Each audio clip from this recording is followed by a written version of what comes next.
right, y'all. Welcome to the Scott Horton Show. I am the director of the Libertarian Institute, editorial director of antiwar.com, author of the book Fool's Errand, Time to End the War in Afghanistan, and I've recorded more than 5,000 interviews going back to 2003, all of which are available at scotthorton.org. You can also sign up for the podcast feed. The full archive is also available at youtube.com/Scott Horton Show. All right, you guys, on the line, I've got Alan MacLeod from Fairness and Accuracy in Reporting, where they don't believe in stuff.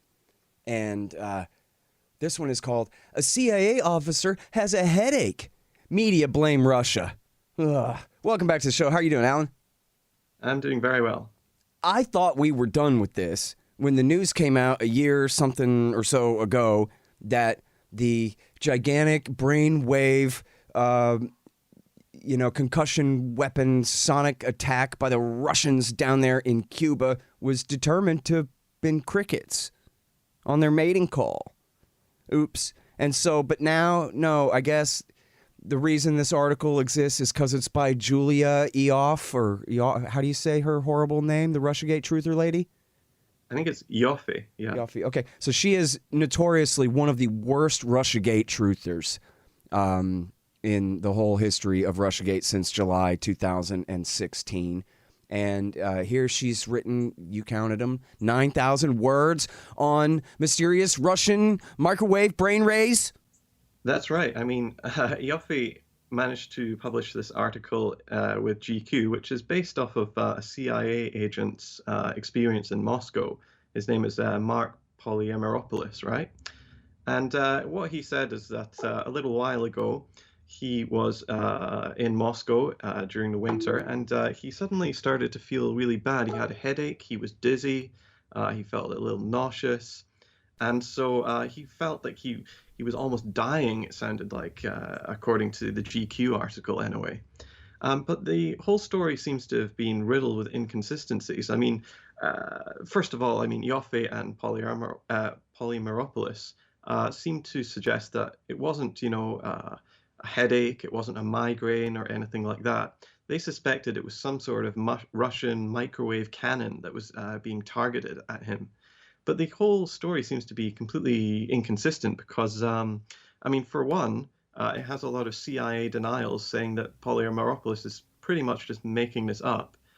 Secondly, his story seems inconsistent as well because only a few hours later, he says to Ioffe that he decided to travel from Moscow to St. Petersburg, which is hundreds of miles. And then after that, he went Christmas shopping in the middle of a Russian winter and then went sightseeing and went to a few dive bars. So the story of him almost dying because the Russians attacked him doesn't seem to fit with the facts that he just decided to have a nice little jolly time afterwards and the next day. Well, and he even says that it happened twice, and the second time he was at a very, they say, posh Moscow restaurant with his family. So that's a very well-aimed cannon, I guess. Yeah, I mean, the thing is that Ioffe even says in her article that he went back to the United States and the symptoms continued, and that he was diagnosed with a condition which basically means is he's got a trapped nerve in his neck, which leads to headaches, nausea, and dizziness, and it's a relatively common thing. And yet, despite all of this, Ioffe decides to present this as some sort of devious Putin-led assault on brave American boys. Mm-hmm. You get the impression that Ioffe is that sort of person who, if she was given a Rorschach test, any sort of painting that she saw, she would see Vladimir Putin's face in it, wouldn't she? Right. Yeah, I saw it was just a few months ago. She was tweeting something out about how, the media really got carried away on this Russiagate stuff, and you guys should be more careful in the future or something like that. And someone just had, a good handful of screenshots of her believing all of the absolute dumbest Russiagate lies that were all, of course, gospel truth to her, Steele dossier stuff and, nothing too stupid for her to believe. She actually accused the official Twitter outlet, the official Twitter account of the Arkansas Democrat Press, the Arkansas Democrat Gazette, which is one of the oldest newspapers in the United States. It's over 200 years old. She accused them of being a Russian disinfo operation because they were using what she called Russian speech marks in their text, which is the little chevrons, these little arrows. It seems completely ridiculous because, this is a well-established newspaper. It's been around for so long. She got completely canned on Twitter for that. And I've even heard that the journalists there now call each other Svetlana and Ivan, just mocking her relentlessly. Yeah. Well, that's something else. So now, okay, on this specific story, the CIA officer, so he goes to Russia. He has this horrible headache that we're supposed to believe is some kind of microwave weapon that caused it. Then he went out and had a great day the rest of the day. Then it happens to him again at a restaurant. He's surrounded by other innocent people who presumably did not also come down with the terrible brainwave weapon headache thing. Then he comes home. His symptoms remain, which, okay, fine. Maybe the Russians did some permanent damage to him or something like that. But then you say, and she says in the article that he went to all of these specialists. And then they finally concluded what the problem must be. And then if you could get back to that diagnosis and then the connection that she makes between that and the supposed microwave weapon. I mean, you said that this is a relatively common problem that people have, but maybe it could have been caused by a microwave gun or something, huh? Is that in there? Do they say the cause and effect here? Well, that's pretty much her assertion. Yeah, it's called occipital neuralgia. Obviously, migraines are a problem which about 1 in 7 people around the world have, so that's very, very common. I knew the Russians were after me too, you know? Right, I'm sorry, go ahead. Yeah, I mean, basically he has nerve damage in his neck, which could have happened in any way. It is possible, perhaps. It's not completely beyond the levels of believability that this could have happened during some sort of like sound cannon or microwave cannon, these heretofore science fiction weapons which we're not even sure even exist. But it seems much more likely that this story is much more mundane than we're led to believe, frankly. Yeah, for real. It reminds me of the 9/11 truthers who said that there was a space beam that, disintegrated the towers.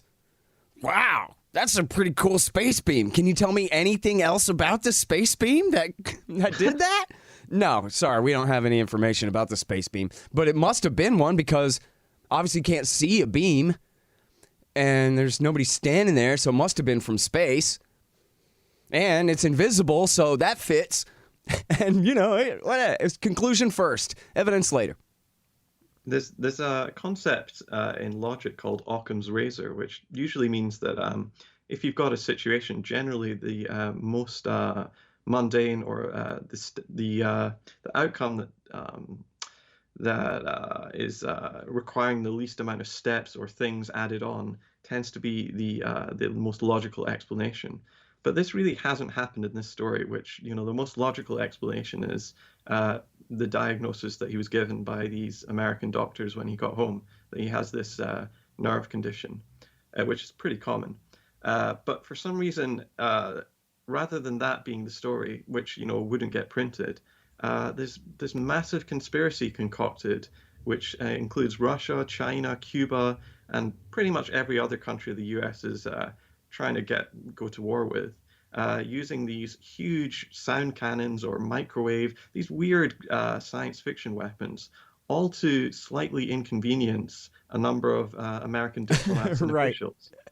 Yeah, it's like they're the most deadly poisons in the world that make their victims slightly sick for a few days. Yeah, listen, there's much easier ways of inconveniencing American operatives than doing this, They could, drain their cars of gas or something like that. Yeah. There would be much... no hot water in the hotel room. Yeah, exactly. Well, okay, all right, now... I hate the CIA so much, and every individual who works for it. Whatever happened to them, I'm happy. So it's hard for me to not say that. And actually, if nothing happened to them, and this is all their own, self-victimization, mass hysteria, then that's even better. I have to get out of here. I can't take it anymore. The assault, it's too much. And then it turns out it's just crickets, Cuban crickets mating. And you're a hysterical, pathetic person.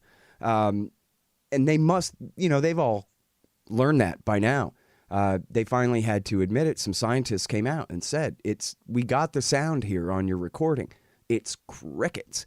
But in Julia Yoffe's piece here for GQ, she says that the CIA and their doctors say that, oh no, there's so many wide and varied victims with the same sort of symptoms, except they're all a little bit different. That's how they get you. But that a psychosomatic thing or mass hysteria or severe annoyance at the sound of crickets could not be responsible for the wide and varied brain injuries these people have suffered, Alan. Yeah, it really is extraordinary. This Cuba story is, if anything, crazier. I mean, can you imagine what would happen if Russian diplomats in Washington, D.C. started complaining that they were being attacked with some sort of crazy, terrifying sound, and they even recorded it, and Russian media portrayed this as just this awful attack on our brave diplomats. We ridicule them off the face of the earth. We wouldn't even need bombs. We just laugh at them to death.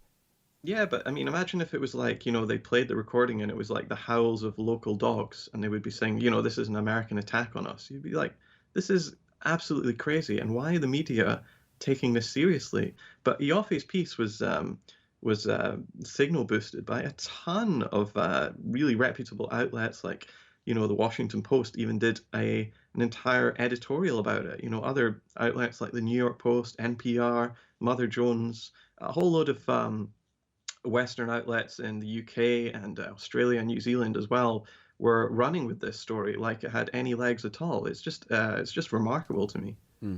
But now, so what do you make of the claims that, but they do have these real symptoms, and usually when people are, hypochondriacs, they're kind of wallowing in it, where these people really just want to go back to work and they just can't because of something terrible has happened to them.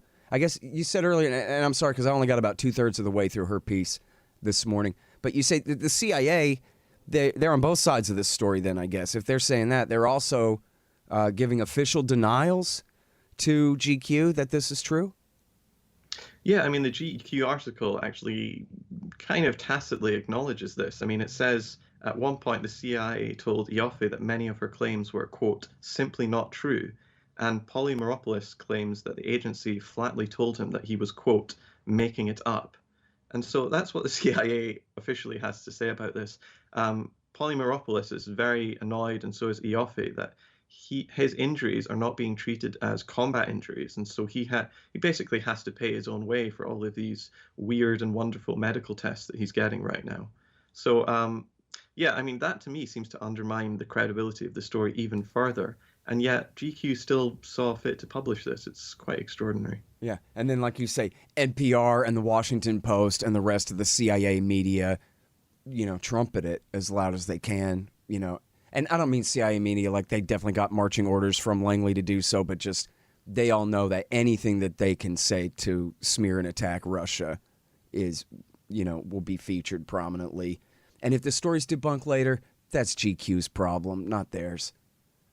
Just like Charlie Savage. They're not saying this is true. They're just saying that someone is saying that it might be true, and that's good enough. Yeah, that's right. I mean, the target of the story is quite convenient for a lot of American outlets. Russia, it makes Putin, the Kremlin, and Russia generally look bad.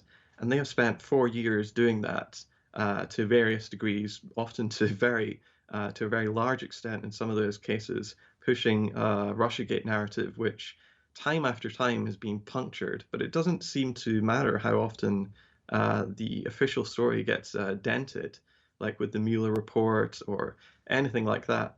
It seems to just continue on with this inertia of its own. And I think that's because of the utility of it. I mean, it sells newspapers, it gets clicks, it makes Russia look bad, it drives liberals into a frenzy, which which makes them think of the FBI and CIA as their friends. There's so many positive things for the centrist establishment. I mean, for the Democrats as well, it means that they don't have to come to terms with the fact that they lost the election to a game show host. You know, they don't have to think, oh, well, maybe we should cede ground to Bernie Sanders or any of the progressives. We lost because of Vladimir Putin. We didn't lose because our candidate was terrible. We didn't lose because we didn't offer the American public any sort of qualitative improvements in their lives. It was all because of a few Facebook ads. I think this is really why the story continues to just have its own self-driving inertia, despite any sort of relevance, or despite not really having much of a connection to any sort of facts. Hey, y'all, let me tell you about the Libertarian Institute's latest book, What Social Animals Owe to Each Other, by our executive editor, the great Sheldon Richman. For decades, Richman has been explaining libertarianism to the left from the left. He makes a strong case that any honest liberal, progressive, or leftist actually should be libertarians, since in fact it is freedom itself that provides what y'all want. Richman argues the case for liberty and peace, the human spirit and social cooperation, for true liberalism, libertarianism, against the corrupt forces of statism, corporatism, and violence. What Social Animals Owe to Each Other by Sheldon Richman. Now available at libertarianinstitute.org/books. Hey guys, Scott Horton here for Mike Swanson's great book, The War State. It's about the rise of the military-industrial complex and the power elite after World War II, during the administrations of Harry Truman, Dwight Eisenhower, and Jack Kennedy. It's a very enlightening take on this definitive era on America's road to world empire. The War State by Mike Swanson. Find it in the right-hand margin at scotthorton.org. Hey y'all, Scott here. If you want a real education in history and economics, you should check out Tom Woods' Liberty Classroom. Tom and a really great group of professors and experts have put together an entire education of everything they didn't teach you in school but should have.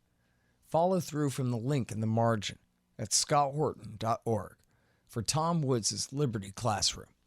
Yeah, no, it is. It's completely crazy. I mean, you look at the thing with the supposed Russian hack. I don't know if you're writing on this right now, but, you know, supposedly the Russians are behind this SolarWinds hack.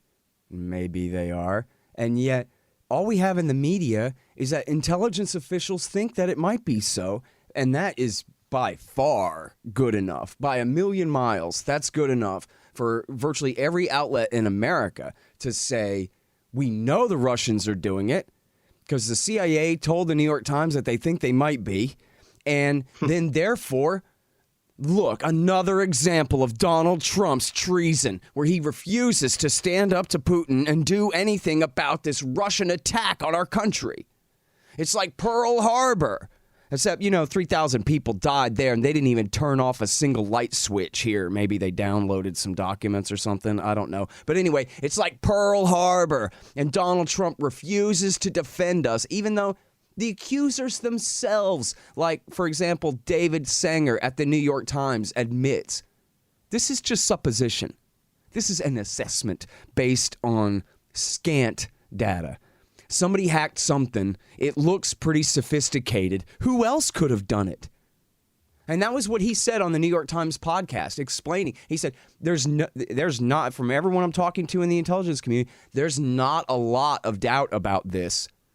In other words, there's zero proof whatsoever. Thank you. Yeah, I mean, there was a great Middle Eastern correspondent called Robert Fisk who just died very recently. And he was really dismayed about how we've started to take anonymous intelligence officials' words as gospel. We have to remember that as journalists, it's our job to question those in power. And there really aren't that many more powerful people than CIA agents. And so even if somebody from the CIA or FBI or NSA goes on the record as saying the Russians did this, we have to remember that it's their job to spread misinformation, often even to the American public. And so their credibility is shot from the beginning. But a lot of these leaks about SolarWinds are coming from anonymous intelligence officials who aren't even willing to put their name to these accusations, despite the fact that there's going to be no negative consequences for blaming Russia for anything. And so I think the level of credibility of these sources is so low, especially when we've had 4 years of this going on. I mean, you might remember the DNI report from a few years ago, which was supposed to be cast iron proof that Russia meddled in the election. And what did we get out of that? Oh, well, RT had the Green Party candidate on, and, Abby Martin interviewed Occupy Wall Street protesters. And this was supposedly their cast iron proof that Russia was sowing disinformation and discord. So I think I will stand pat on blaming Russia for this hack until something a bit more concrete comes out. What I like about this article here, I'm skipping back and forth while we're talking between your piece at Fair and Offie's piece, Yaffe, whatever, her piece at GQ here. And it's so much fun. It reminds me of these hysterical housewife stories of, I think someone tried to human traffic my child today because this truck drove by us twice. Or some guy looked at me funny at the mall, and then these go viral, and then someone finally says, lady, you're just making this up. And this one, a White House staffer was walking her dog, and then a guy walked by her, and then her dog seized up, and then her ears started ringing, and this thing happened. And you could just see her writing about this on Facebook to her housewife friends. That like this guy, and he was in a van. What do you think was probably in that van? Probably like some science fiction stuff, right?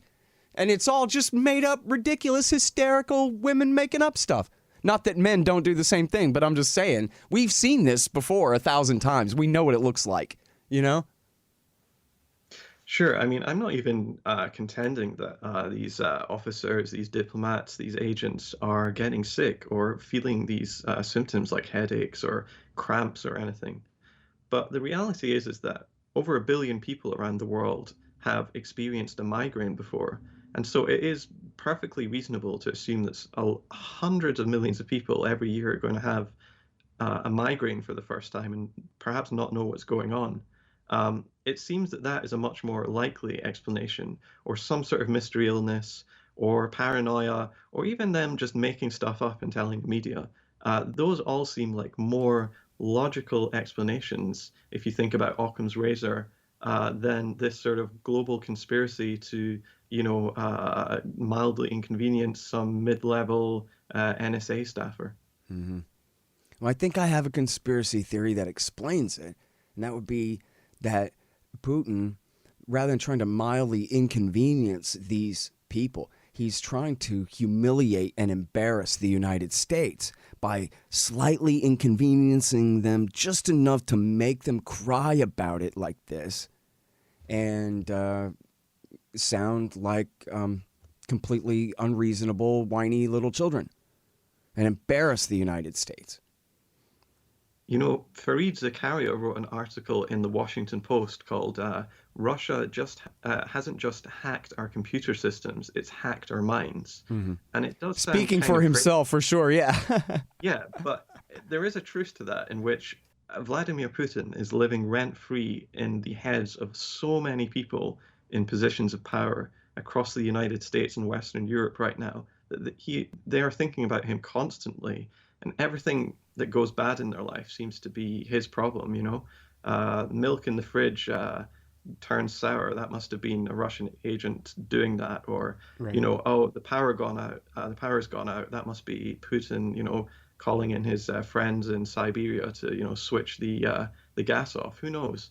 Right. It just this story just doesn't seem to be dying. I thought it might start losing its salience once Joe Biden had won the election, but it seems that Russia is going to be another story come 2021, and perhaps even further than that.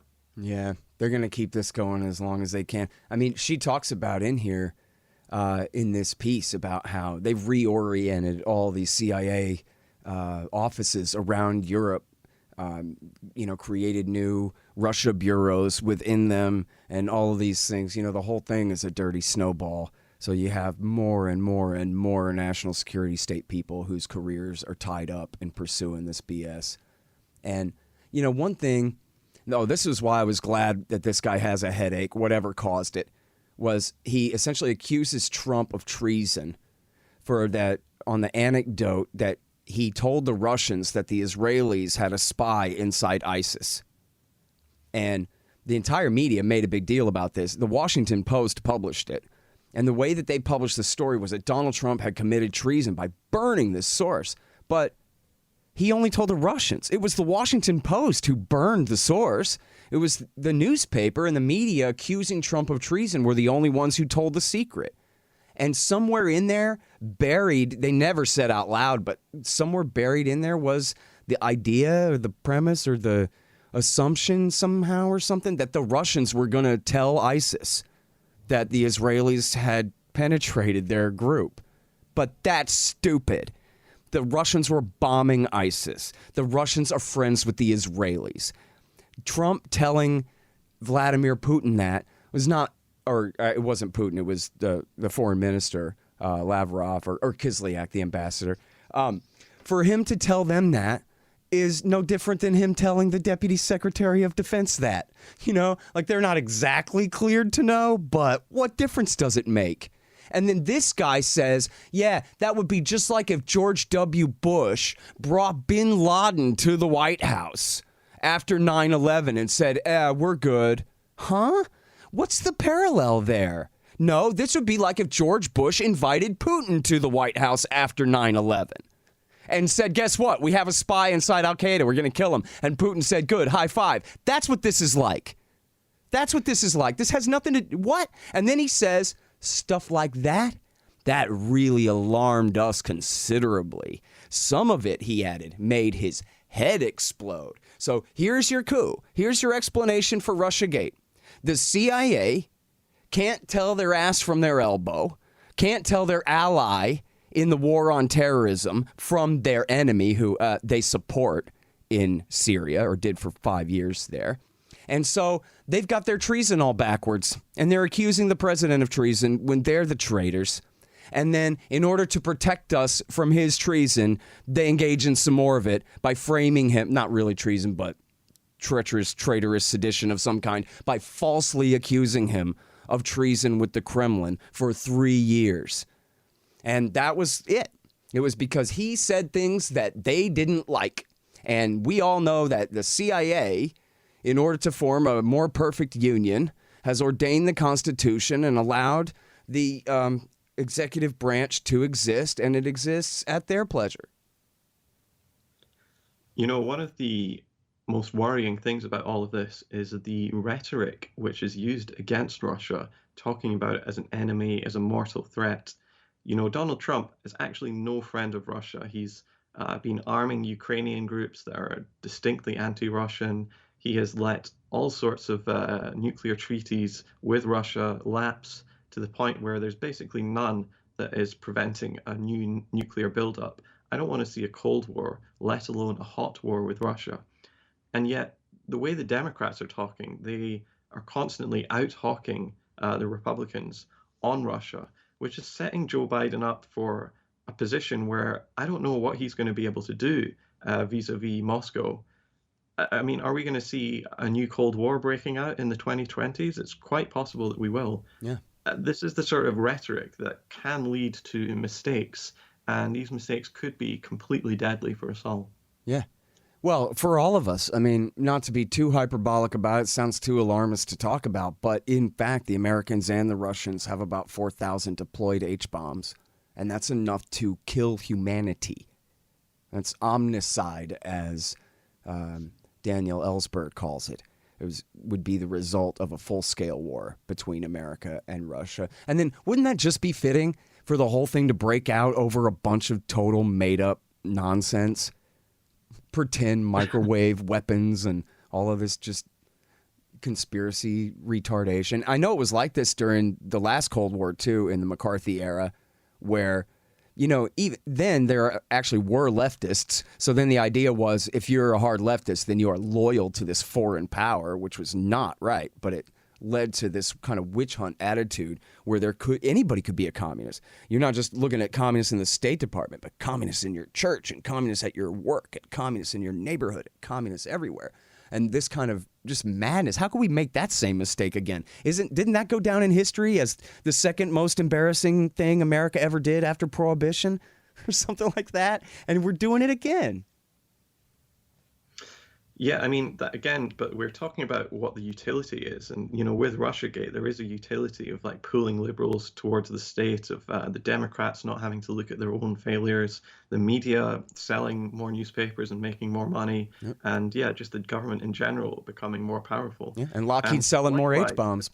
yeah, likewise with the old Cold War, there was a utility in that sort of communist hysteria. It managed to um, uproot all sorts of people from relatively powerful positions, like in the media or in education or in Hollywood or anything. And it managed to create a society which was much more dedicated to the pursuit of profit. When, people like union organizers or, leftists or whoever, were taken out of these positions of power and taken away and replaced with like strong conservatives or what have you. It led to a situation where, yeah, the United States was completely free to pursue an agenda of the rich getting richer and the poor getting poorer. Yep. And the leftists who were really good on Russiagate and never believed in it, even though it was against Donald Trump, who they hated, but they were against it just because it wasn't true. They also, many of them, Taibbi and Aaron Mate and many of these others, also warned that they're going to use this against the left. Liberal Democrats, they might love this stuff, but real committed progressives and leftists who have an ideology that's more important than their partisan, party identification here, you're going to really regret this because they're going to use this stuff against us. And especially once we've established that we all believe in it, and quote unquote I'm a libertarian, but you know what I mean, and that it's a legitimate line of argument, then they're going to use it against us and we won't be able to say anything. And then what happened? They put it out. Vladimir Putin wants Bernie Sanders to get the nomination because everybody knows Trump will have a way easier time beating him, says the Washington Post. And then the left takes it in one gulp because they've been completely primed, or not, maybe not the left, but the liberals certainly were just completely primed to believe that already. And so, you are going to have that very same effect, for good and for ill, of having those voices marginalized, mostly for ill. And yeah, it could be a real problem because, our foreign policy is based on all these things too. And so, for example, just the way that they frame things, are we spreading, it used to be we were spreading NATO in Europe just because it's peace and security and stability, and the more countries that are members of it, the more stable and peaceful everything is. But now the narrative is we're defending from Russian aggression. The Russians are coming, and we know they're coming because of how evil they are. Look what they did with their microwave gun. They slightly inconvenienced this guy, whatever. And so, I mean, that's really dangerous where you have, militarism and a framework of distrust and presumption of malign motives on both sides against each other, totally unnecessarily, and where, frankly, NATO shares a border with Russia now in the Baltic states. That's right. I mean, if you read the foreign policy journals and, these think tanks, they've got a word for it. It's called defending forward, which means putting these bases right on Russia's border, right up against them so they can't breathe.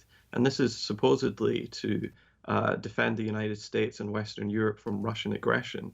And yet, well, I can see maybe if you're from Lithuania or Latvia, you might feel a little bit intimidated by Russia.